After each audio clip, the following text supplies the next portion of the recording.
Welcome back to the channel, and today DroneBase finally reached back to me about getting a mission to fly for them for some money using my drone. So let's begin.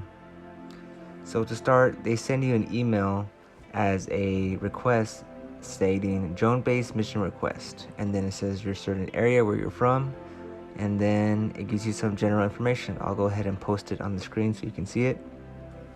But the idea is there's like a Google Maps here, and it gives you a payout number.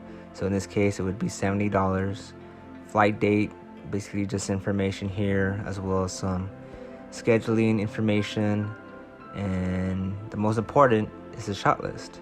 So these are the shots you would need to take, I'm guessing, because I wasn't able to perform this due to I wasn't in close proximity of my drone at the time and somebody else got it. But if you can leave a comment down below and ask the overall idea of doing this, then please leave a comment so we all can learn in the process.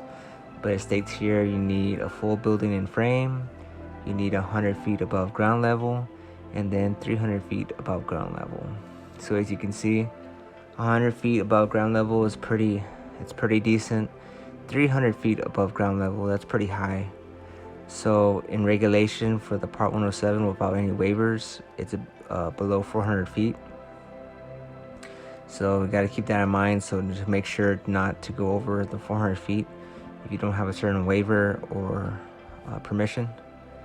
But yeah, so this is the first time I ever got this. Like I said before, I was not able to do it due to I wasn't close to my drone.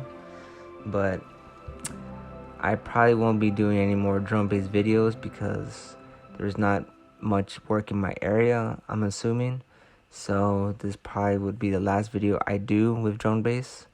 And I just wanted to mention that please leave a comment, like the video, and please subscribe.